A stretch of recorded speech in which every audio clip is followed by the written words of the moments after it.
Hello दोस्तों, C A Devang Maheshwari this side and I welcome you all to this video. जब हम stock market में start करते हैं, टेक्निकल एनालिसिस में अपना करियर स्टार्ट करते हैं, तो एक क्वेश्चन बहुत जरूरी और काफी कंफ्यूजिंग भी होता है। वो ये कि कौन से मूविंग एवरेजेस यूज करें। मूविंग एवरेजेस काफी टाइप के होते हैं। अगर आप समझे कि आप मूविंग एवरेज किसी भी टाइम फ्रेम का देख सकते हैं, यानी कि 5 दिन, 10 दिन, 15, 20, 25, 50, 100। बट कौन सा मूविंग एवरेज ऐसा मूविंग एवरेज है जो कि बहुत यूजफुल होता है, तो जानेंगे हम इस वीडियो में। साथ में ही हम ये भी समझेंगे उसका इंपॉर्टेंस क्यों है, क्या उसकी ओवरऑल वैल्यू है उस मूविंग एवरेजेस की, वो भी। और साथ में मैं आपको एक फ्री इंडिकेटर भी दूंगा मूविंग एवरेज का, जिसको यूज करके आप काफी सारे मूविंग एवरेजेस एक सिंगल शॉट में लगा सकते हैं। वजह है कि अलग अलग मूविंग एवरेज सिलेक्ट करके लगाने के लिए, क्योंकि काफी सारे लोग free trading view version use करते जिसमें 4-5 इंडिकेटर से ज्यादा लगते नहीं है। तो ये इंडिकेटर में ही आपके 7-8 इंडिकेटर एक साथ लग जाएंगे मूविंग एवरेजेस के। सो आपको जरूर उसका कुछ ना कुछ बेनिफिट होगा। चैनल को अगर अभी तक सब्सक्राइब नहीं करा है तो सब्सक्राइब कर दीजिए और बेल आइकॉन भी प्रेस कर दीजिए, जिससे कि कोई भी वीडियो आपसे मिस ना हो। चलिए अब हम शुरू करते हैं मूविंग एवरेजेस के बारे में समझना और कौन से मूविंग एवरेजेस यूज करने चाहिए। सबसे पहले जब मैंने इक्विटी मार्केट्स में स्टार्ट करा था, सो एक काफी पॉपुलर तरीके की स्ट्रेटेजी होती थी कि एक स्लोअर मूविंग एवरेजेस है and there is one faster moving average.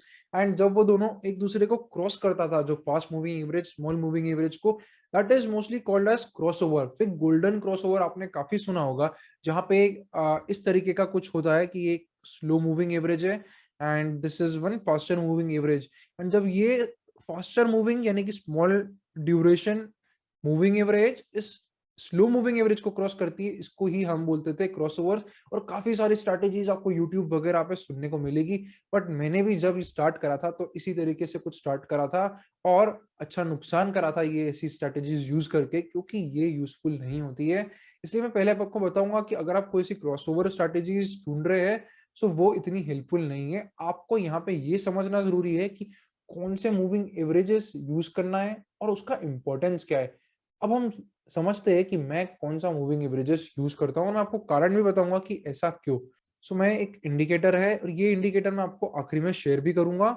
और इसकी खास बात यह है कि इसमें आप मल्टीपल मूविंग एवरेजेस अलग अलग टाइम फ्रेम के लिए, जैसे इंट्राडे के लिए अगर आपको कुछ और लगाना है, और खास करके ट्रेडिंग व्यू में डेली मूविंग एवरेज कुछ और लगाने, वीकली कुछ और लगाने, तो हर एक टाइम फ्रेम में ये मूविंग एवरेज फिक्स हो जाएंगे। अगर आप नॉर्मल ट्रेडिंग व्यू यूज करेंगे तो ये एक प्रॉब्लम होता है, क्योंकि आप अगर 4 मूविंग एवरेज लगा रहे हैं तो आपकी 4 इंडिकेटर की जगह ओवरऑल चले जाती है। सो मैं अभी यहाँ पे 21, 12, 50 एंड 200, ये 4 मूविंग एवरेजेस यहाँ पे मैं लगाता हूँ। सो ये मैंने चारों मूविंग एवरेज लगा दिए। अगेन से आप यहाँ पे ध्यान से देखिए, 12 मूविंग एवरेज जो है वो मैं ईएमआई यूज करता हूँ, exponential moving average. 21 exponential moving average, 50 simple moving और 200 सिंपल मूविंग। मैं आपको बताऊंगा ऐसा क्यों। पहले ये समझिए कि मूविंग एवरेज होते क्या है। मूविंग एवरेज बेसिकली जो हमारे पास प्राइस के मूवमेंट होते हैं उसको स्मूथ कर देता है। जैसे कि अगर आप 12 दिन का मूविंग एवरेज लगा रहे, यानी कि पिछले 12 दिन, पास्ट 12 डेज के प्राइजेस का एक एवरेज है, उससे एक सिंगल डॉट बनेगा। यानी कि अगर मैं यहाँ पे मूविंग एवरेज बनाऊं तो ये पर्टिकुलर इस दिन का ये डॉट जो है, ये इसके पिछले 12 दिन के प्राइस का एवरेज है। फिर अगले दिन वापस से करेंगे तो नेक्स्ट डे के पिछले 12 दिन, फिर पिछले 12 दिन, इस तरीके से हर दिन पिछले 12 दिन का देखता है, और एक एक डॉट जो है वो कनेक्ट होकर एक ऐसी लाइन बन जाते हैं जो अभी आपको दिख रही है। और इसका एक पर्पस ये होता है कि ये जो ओवरऑल प्राइस मूवमेंट है उसको स्मूथ अप कर देता है। ओके, क्योंकि इतनी सारी वोलाटिलिटी जो है, इसको आपको एक सिंगल प्राइस में दिखाएगा कि लास्ट जो भी आप ड्यूरेशन सिलेक्ट करते हैं उसमें उससे क्या इसका एवरेज निकलता है। अब यहाँ पे जो इंपॉर्टेंट मूविंग एवरेजेस है वो मैंने आपको बताया कौन कौन से। अब समझते हैं इनका इंपॉर्टेंस क्या है, और मैं आपको एग्जांपल के थ्रू समझाऊंगा कि क्यों। देखिए, सबसे ज्यादा इंपॉर्टेंट मूविंग एवरेज जो होता है वो होता है 50 डे सिंपल मूविंग एवरेज। अब ऐसा क्यों। देखिए, 50 डे को अगर आप ध्यान से समझे तो ये एक वैल्यू जोन होता है। किसके लिए वैल्यू जोन? इंस्टीट्यूशनल प्लेयर्स के लिए एक वैल्यू जोन होता है। वो हमेशा जो स्टॉक्स को खरीदने की कोशिश करते हैं 50 डे मूविंग एवरेज के आसपास खरीदने की कोशिश करते हैं। सो आपको कोई भी स्टॉक अगर 50 डे के ऊपर मिल रहा है, 50 डे के आसपास मिल रहा है, सो वो एक वैल्यू जोन होता है। क्या आपको हमेशा कोई स्टॉक 50 डे मूविंग एवरेज के पास में है तो लेना चाहिए? नहीं, ऐसा मैं बिल्कुल भी नहीं बोलना चाह रहा हूं। आपको हमेशा ओवरऑल ट्रेंड जो है वो तो समझ के ही चलना है। अगर ट्रेंड के बारे में आपको कुछ नहीं मालूम, सो आप मेरा एडीएसएल का वीडियो देख सकते हैं। उसमें मैंने काफी अच्छे से ट्रेंड के बारे में बताया। दीपक नाइट्रेट के वीडियो में भी मैंने आपको बेस काउंटिंग और ट्रेंड्स के बारे में बताया। सो आप वो ट्रेंड्स का बेसिक मतलब जो है वहां से समझ सकते हैं। अब 50 डे को मैं वैल्यू जोन कैसे बोलता हूँ, उसके लिए हम पहले ये चार्ट देखते हैं। सो ये जो है, ये है मिड कैप इंडेक्स। मैं यहाँ पे पहले 12 और 21 को अलग कर देता हूँ। अब यहाँ पे हमारे सामने 50 है और 200 है, तो हम पहले इस चीज को समझ लेते हैं। अब देखिए, ये रहा कोरोना वायरस क्रैश, और इसके बाद से जो रिकवरी हुई, आप अगर यहाँ से देख रहे हैं, सो जब भी इस इंडेक्स 50 मूविंग एवरेज के पास में आया तो यहाँ पे एक क्रूशियल सपोर्ट मिला और अच्छा रिबाउंड आया। आप देखेंगे यहाँ पे फिर 50 डे मूविंग एवरेज टच करके रिबाउंड आया। यहाँ पे आप फिर देखेंगे 50 डे मूविंग एवरेज से रिबाउंड आया। यहाँ पे फिर 50 डे मूविंग एवरेज के आसपास थोड़ा कंसोलिडेशन हुआ और फिर रिबाउंड आया। तो ये एक वैल्यू जोन होता है इंस्टीट्यूशनल प्लेयर्स के लिए। एक तरीके से आप इसको कैसे यूज कर सकते हैं, जब इंडेक्सेस जैसे कि mid cap index, small cap index, Nifty या कोई अगर स्टॉक है फिर आपको लेना है, तो हमेशा ये ध्यान रखिए कि वो अपने 50 डे मूविंग एवरेज से बहुत ज्यादा आगे ना हो। जैसे कि अगर आप यहाँ पे बहुत सारा पोजीशन लेते इस पर्टिकुलर पॉइंट ऑफ टाइम पे, तो ये अपने 50 डे मूविंग एवरेज से बहुत ज्यादा ऊपर है। और ये यहाँ पे हर थोड़े टाइम में आपको करेक्ट होता हुआ दिखेगा, 50 डे मूविंग एवरेज के आसपास आ ही जाता है घूम फिर के। तो यहाँ पे 50 डे मूविंग एवरेज हमेशा एक मीन रिवर्जन एरिया होता है, और जब चीजें मीन पे रिवर्ट करती है तब इंस्टीट्यूशनल इन्वेस्टर्स स्टॉक को अक्यूमुलेट और करते हैं, अगर उनको बाकी सब पैरामीटर स्टॉक के अच्छे लगते हैं।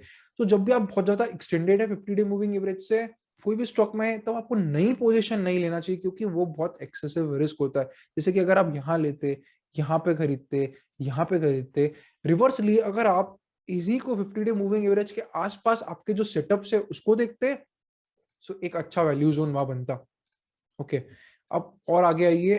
देखिए, स्टॉक फिर अच्छा रन दिया और फिर यहाँ पे 50 डे मूविंग एवरेज के पास में से रिवर्ट हो गया। सो उसके बाद देखिए कितनी अच्छी रैली है। अब कोई अगर यहाँ पे बहुत हेवी इन्वेस्टमेंट करना चाह रहा है, कोई नया नया स्टॉक मार्केट में आया and he is planning to put up a lot of money up here, तो ये प्रॉब्लमैटिक है, because this is not a value zone. ये बहुत एक्सटेंडेड हो गया। अब देखिए, मूविंग एवरेज से अराउंड 10, 11, 12% तक का एक्सटेंशन है। उसके बाद अगेन थोड़ा सा आगे गया एंड रिवर्सल वापस आ गया 50 डे मूविंग एवरेज पे, फिर रैली आई एंड अभी ये फिर से 50 डे मूविंग एवरेज के आसपास कंसोलिडेट हो रहा है।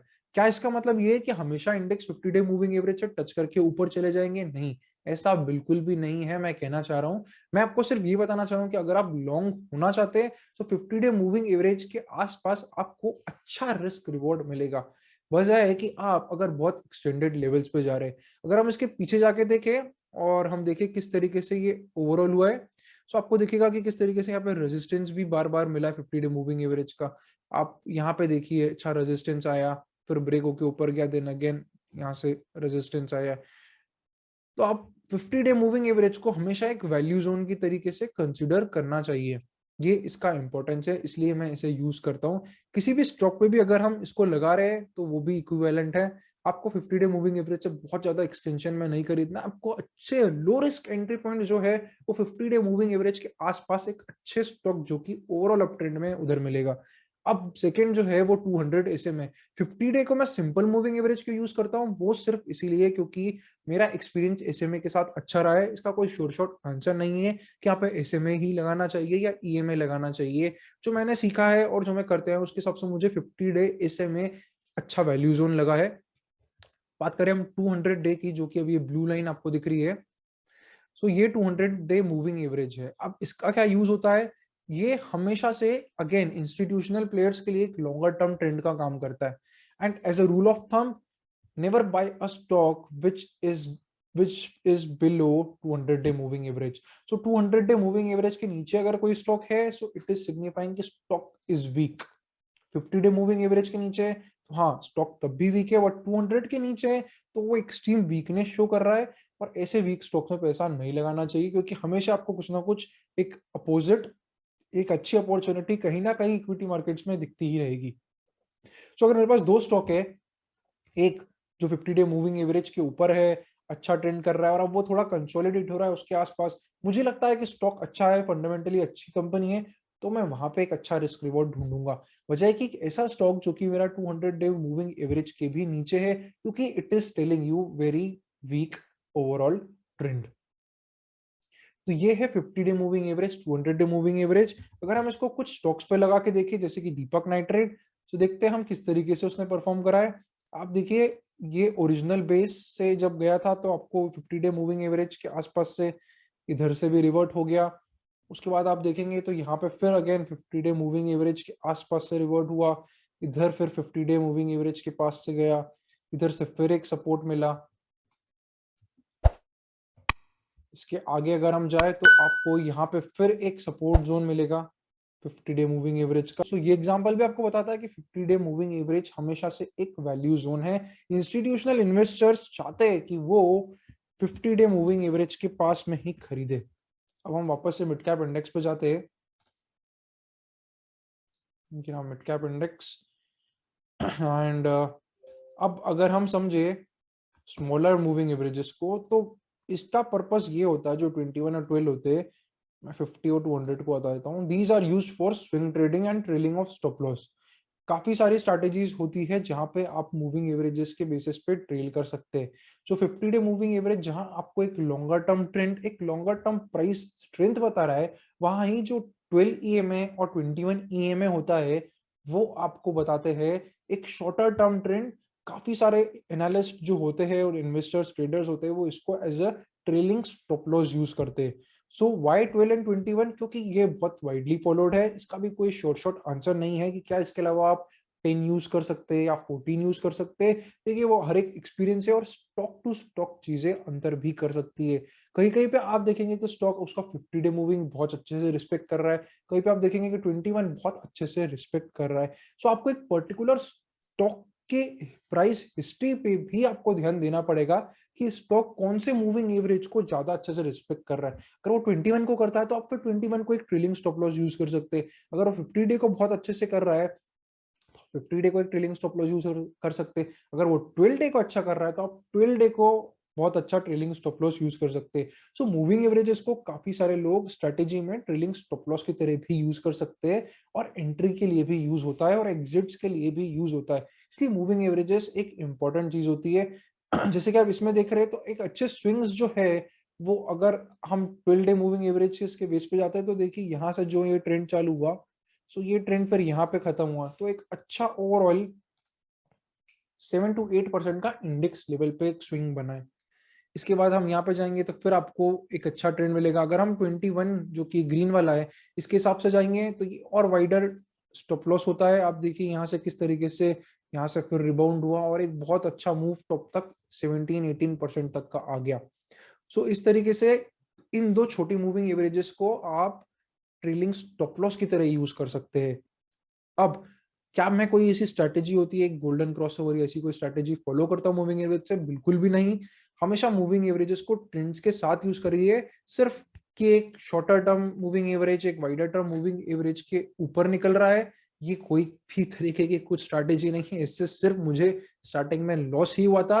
और आपको भी इस फालतू स्ट्रैटेजीज में नहीं घुसना चाहिए, क्योंकि जब तक आपको ट्रेंड की समझ नहीं है कि स्टॉक ओवरऑल अप ट्रेंड में है, डाउन ट्रेंड में है, क्या एक छोटा सा करेक्शन है ओवरऑल अप ट्रेंड में, तो आपको ये चीज समझ नहीं आएगी, तब तक आप इन स्ट्रैटेजीज को नहीं लगा सकते, क्योंकि ये सब strategies are to be looked with the context of overall trend. So पहले आएगा ट्रेंड और फिर ये स्ट्रैटेजीज आएगी। अगर आप कोई रिवर्स ही, यानी कि आप कोई डाउन ट्रेंड में ही, फॉर एग्जांपल कोई स्टॉक 200 डे मूविंग एवरेज के बहुत नीचे, और आप वहां पे जाके वो स्ट्रैटेजीज लगा रहे गोल्डन क्रॉस ओवर की या ऐसी कुछ तरीके की स्ट्रैटेजी, तो वो वर्क नहीं करेगी।